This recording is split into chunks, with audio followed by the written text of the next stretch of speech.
Welcome back to Thriving in Business and Life. This is Will Wilkinson. And this is Christopher Harding. Last week we talked about commitment. Right. And, what that means. So I thought it might be helpful because we're going to evolve into another topic that shoots off from that to kind of backtrack a little bit and talk about some of the previous conversations we've had that lead up to this. Right, because this, you could say, is a many-layered topic. Yeah, yes it is. It's a layer cake of its own type. So we talked about at one point responsibility being a mindset. Right. That if I see myself as fully responsible for how I show up, what I'm going to do about it and the choices I make will be different than if I don't see myself as responsible for creating an outcome. Right, and we acknowledge that the attitude or mindset of responsibility helps somebody feel empowered.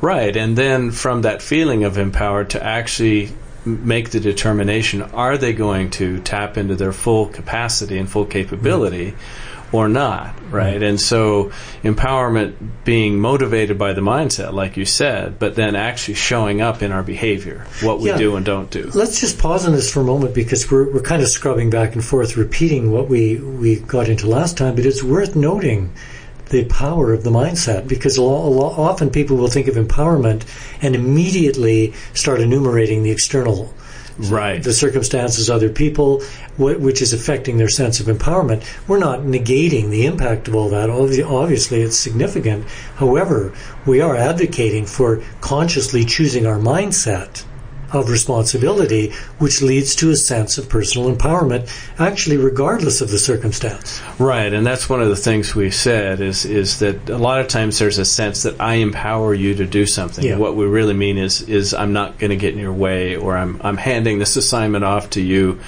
Whereas empowerment, real empowerment, like you said, is a choice. Right. I am going to choose to use all or a portion of my capability to get this done. And the outcome, if we're willing to own it, is where accountability lives. And so commitment, like we were talking about last week, really begins with a mindset. Yeah. If I am truly committed, in other words, I take full responsibility to accomplish something by myself or with others, then I think we use the axiom Dr. Guillory uses of two things. One, the result bears out my actual intent. In other words, was my intent clear enough? Yeah. Was my commitment conscious and intentional enough? And the other one being that commitment is best demonstrated when we encounter the obstacle of greatest difficulty and overcome it. Fascinating. And you're bringing to mind that phrase that's often used in relationship conversations, I'm not just ready to commit. Right. I'm not ready yet. But that's very interesting because it suggests, and I think this is often the case, that certain things need to line up in the external environment or in my feeling state before I can commit. We're actually getting a little more proactive about commitment and saying that it's a choice. Well, and commitment, and this is one of the things I think when we're doing workshops around this or coaching sessions, we're not suggesting that commitment means you have to say yes. Commitment could mean, no, I'm not going to do this because I can see I don't have enough bandwidth to accomplish it. Yeah, thank you for clarifying that. That's so important. So the next piece, because where we're headed in this whole thing, kind of the last crowning piece of our of our practices we'll cover this week or next sounds like we need a drum roll for that, frankly. is taking action, right? That ultimately we want to be able to take action to accomplish what we're setting out to do. Right, now, and I just want to emphasize here because often when I'm in conversations, either coaching or socially, and the topic of, intention setting, getting clear on what you want, etc., comes up, there's often somebody who will pipe up with a skeptical viewpoint and say, yeah, all that thinking and all that stuff is fine, but you've got to do something. Nothing happens without doing something, to which I always agree. But it's both. It's not either or. And there still are camps, polarized camps of those who think, well, who can meditate? This is an emergency. We need to act. And those who'll say, well, don't do anything. Just meditate, and the answer will come mysteriously from somewhere. I think it's worth just noting that we are all for balance. The two go together. Right, and understanding how and when to apply each. Yeah. Right. The other piece, because this is something that comes up a lot in business settings, it also comes up in coaching and personal life. So if you think about responsibility and commitment and empowerment with the actions we take and the result and our willingness to own it, something that always comes up almost without fail is somebody starts talking about someone else. Well, so-and-so wasn't committed, or I realize, I can't really trust them. And, as we get into the whole conversation around trust, what I realize is that, people may feel that somebody isn't trustworthy or they can't trust them. And so they get in a quandary. What do I do? How do I manage this? How do I deal with this person? And one of the first conversations we have is, well, what do you mean by trust? Mm-hmm. Right. And it's when because all kinds of things come up. Right. All of us who've lived more than a few years have been injured. And we all carry, emotionally, physically probably as well. And we carry memories of where we trusted someone and it didn't turn out well. So, the phrase once bitten, twice shy. So when we approach this subject of trust, we're dealing with a lot of past history that people bring with them, reasons why they feel they shouldn't trust, either historic or current. Right. I did this guy did this to me, I can't trust him anymore. Yeah, well, as you're saying that, I'm thinking about the really object lesson story that I was once told about a father who put his young 3-year-old or 4-year-old on the fireplace mantle, so they were fairly high off the ground, and said, okay, jump to Daddy. And so the little kid, being trusting, jumped to Daddy, and Daddy just let him fall flat on his face. Whoa. And he said, that's to teach you don't ever trust anyone. Whoa.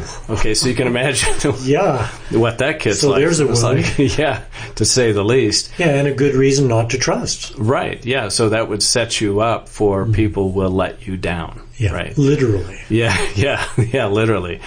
The thing that I realized is when I first started exploring this with several other people, it was really based around a conversation where one person was saying, I can't trust my sister. Mm-hmm. Every time I extend trust to her, she basically, does something that breaks that trust and so on. And as we were having that conversation, I reflected back on a process I'd been through, and I said, well, hold on a second. Let's maybe reconfigure what we mean by trust. Can you count on your sister? And the person said, no. I said, are you sure? And they said, yeah, I'm sure. I just gave you an example. I said, you gave me an example of what you could count on her to do. Right. You can trust her to basically con you every single time that, you give this person a chance. Mm-hmm. And they stopped, and you could see this kind of like light go on in their head, and it was like, oh my gosh, you're right.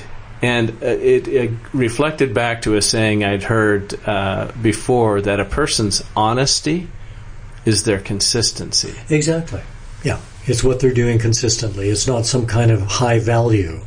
Right. It's just the results, what's showing up. You're reminding me of a joke about a therapist who was listening to his patient describe the problems he was having with his wife. And he said, she just blows up all the time. She's got such a short fuse. No matter what I say, she just blows up all the time. And the therapist said, aha, I know your problem.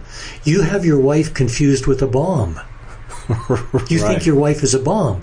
And it stopped the patient up short. And then the therapist explained that how we see others will have an effect on what we perceive them doing and how they're behaving. Well, and so on one side of it, I could say, boy, I got to be careful about that, because I could start to create a halo effect around somebody and not see some of the things they're actually doing. The other side is I could have such a negative impression that I don't give them the benefit of the doubt. We've talked about bias before. what was meant by this phrase, as I explored it when it was first shared with me, that a person's honesty is their consistency, was the second half of that saying. Mm-hmm. And therefore, if you expect them to act differently than they've demonstrated before, you're setting yourself and them up for disappointment and failure. Exactly, because what would be the reason they would act differently? Right. Other than me wishing they would. I mean, it reminds me of that actually brilliant cartoon. The fact that I've accepted you as you are doesn't mean that I've given up hope you might not still change. Right. Now, when I first saw that, I thought, holy cow, there is a mantra in so many relationships, whether it's marital or business associations. The fact that I've accepted you as you are doesn't mean that I've given up hope you might not still change. Now, what that means is I don't trust you. I've accepted you, your consistency of behavior, I get that. I wish you would change. I'm not doing anything to help you change. I'm just simmering in my mistrust. Interesting. And maybe enjoying it. Yeah. As you were saying that, it reminded me of a person. I was talking to them about a challenge they were having in their marriage. And this person's spouse was going through some real difficulty. They happened to have some challenges with alcohol, and it was a tough walk for a while. And as I was talking to them, they said, well, people have said to me, how can you stay with them? Why don't you just leave? That would be a choice, and it's not that isn't sometimes perhaps appropriate. But what they said was, I knew what this person's background was when I married them. I bought the whole package. Yeah, right. Well, that's a very mature view. Well, and a willingness to go through some pretty tough times. Now, gratefully, they came out the other end, and things worked really well. But they said, I realized when I married them that they may never change. And I had to ask myself, am I willing to enter into this form of a relationship, marriage, knowing that this right now is how they're showing up? Well, that takes my recollection of that cartoon and turns it on its end. I'm just going to repeat it. The fact that I've accepted you as you are doesn't mean that I've given up hope you might not still change. Right. Actually, we could see that from the other side, too. Yeah. Because we may be in a relationship of some kind with someone and have fully accepted them the way they are, even though aspects of them may not be to our total preference, and yet we have a hope that they might change. But there's a fine line between what I was speaking of before and what I'm speaking of now, and it's all in the word acceptance. Is it true acceptance, or is it lip service with an underlying agenda of resentment and wishing for a change? Well, exactly. And so you think about this also in a work setting. I've coached managers before, and they have a particular person that reports to them who consistently doesn't get the job done.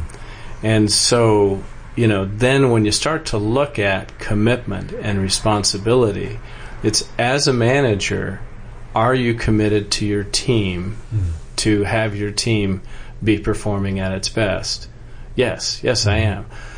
How do you think this person is impacting your team?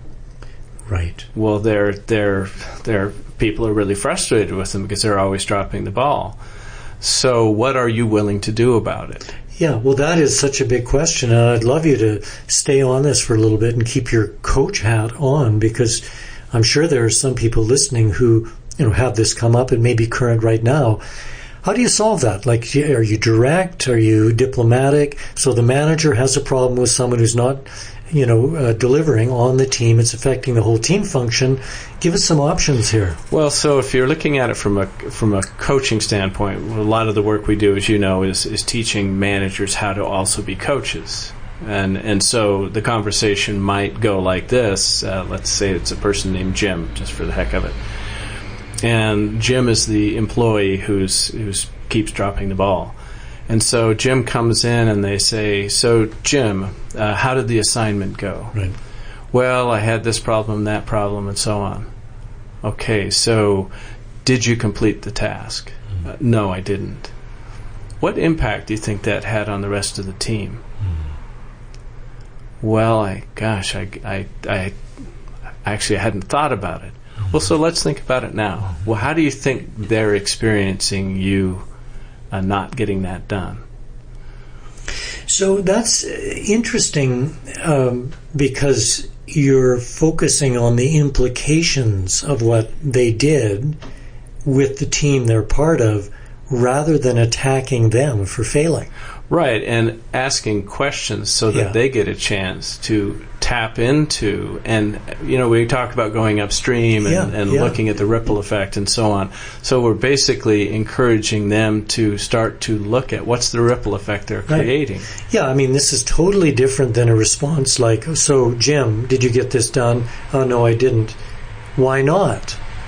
Right. Just that question then immediately gets into a polarized debate, attacking, parrying, defensiveness, etc.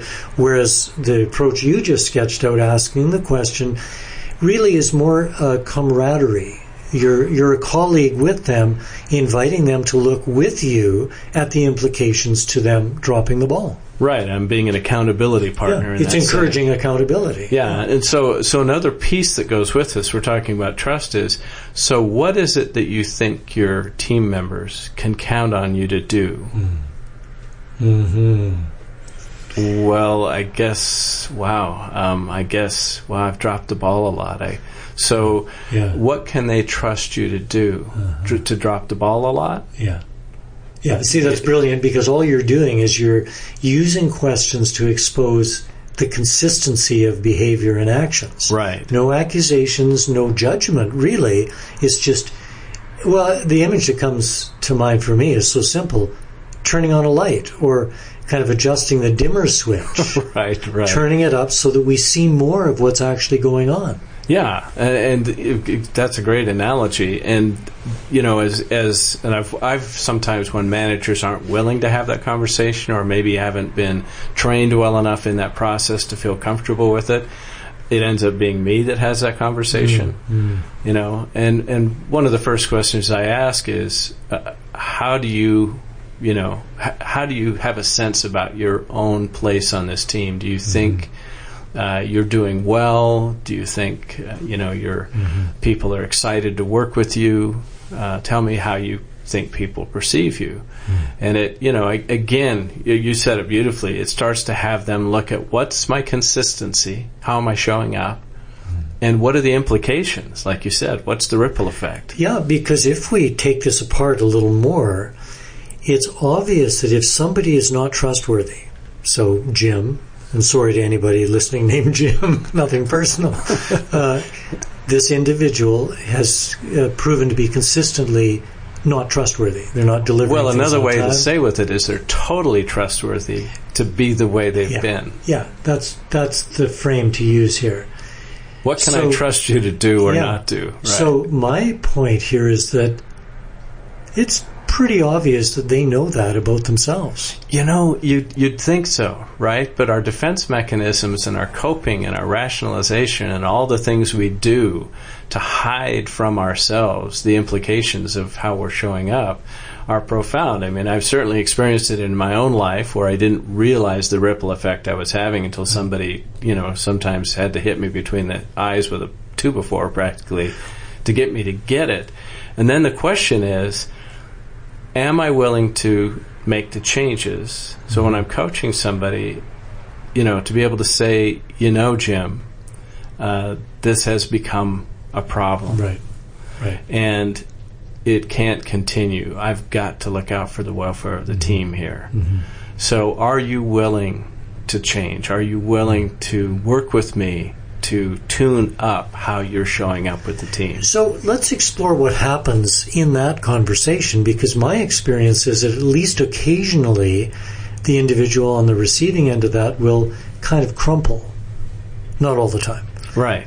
But sometimes kind of go, oh, well, yeah, I know. And then come out with a litany of excuses possibly, but... Or reasons. Or reasons, yeah. And sometimes the reasons are pretty compelling. But my observation is that the person who's not delivering may be rationalizing why they're not, and they may be denying the impact that's having on their team.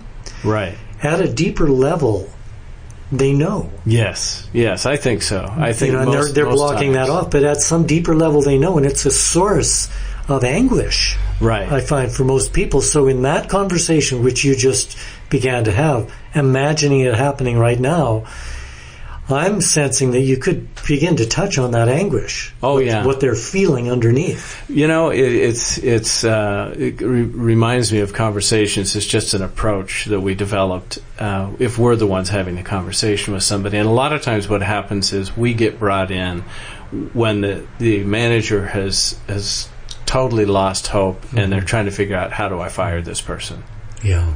It's come to that. And they haven't gone through the proper steps of giving them appropriate warnings and doing it. So part of it is I'll sit down with the person and say, let's use a metaphor here. Let's say that we're standing here, you and I together, and down at the end of the hall is the exit door. Do you realize how close you are to the exit door? And they're shocked a lot of times. No. So you're not aware of the impact you've been having. No, I'm not. Well, right? Again, and I think it's worth emphasizing, you're using questions. Right. These are not directed statements. Like, you are close to the door, the exit door. It's, do you realize how close you are to the exit door? That's not just semantics. Right. That is specific strategy that's far more effective. Well, and then it comes back to, sometimes people, like you say, I think underneath maybe there's been some underlying fear they've had that suddenly they realize, oh my gosh. Yeah. And so then it's kind of like asking them 3 questions. Look, there's 3 basic ways we can handle this. One is, we work together and your manager to get you back on track and in good standing. Number 2 is, you know what, you're just done. For whatever the reason, this just isn't the right place for you, and we figure out how to help you either gracefully exit or get into another situation that's more appropriate for you. Or 3, you go out the door and burn your bridges as you go, and basically walk away with no recommendations and having everybody just delighted that you left. Well, here's what I like about that strategy, and it comes down to a single word: choice. Yes. You're giving them a choice, which in the immediate sense is such a respectful and effective strategy. In a deeper sense, it's getting at the original problem, because they've been making certain choices. Unconsciously, which have resulted in them not delivering. So by bringing it to a head in that kind of a conversation, you're working on both levels. The immediate issue and also the deeper pattern. Yeah, and having them start to realize, oh wow, I'm going to be making choices now that are going to have a ripple effect. Yeah. What do I want to intentionally do? And going back to this conversation of, thus far, this is a question that comes up again, thus far, how would you say, what is it that people can count on you to do or not do, based on, how you've been showing up recently or over the last year or whatever it might be. And again, what it's starting to do is have them understand, what have they been committed to? Because apparently they've been committed to showing up halfway, dropping the ball a lot, and having people upset at them. Yeah. It's so fascinating how we delude ourselves, because I know both of us have had these kinds of interchanges and experienced the person having that aha moment. Oh my God, it's so obvious. I've been behaving a certain way. I've been consistent. People trust me to keep doing that. Yet I haven't really realized the implications, and I've hidden myself from the facts of what's going on. Right, and a lot of times what comes up, sometimes it's just that somebody, got distracted, got bored, had issues. But a lot of times what also comes up is there's a situation in their life that's really weighing on them. Yes. And so part of it is, and this is a fine line in U.S. business of how much does somebody want to reveal what's going on in their personal life.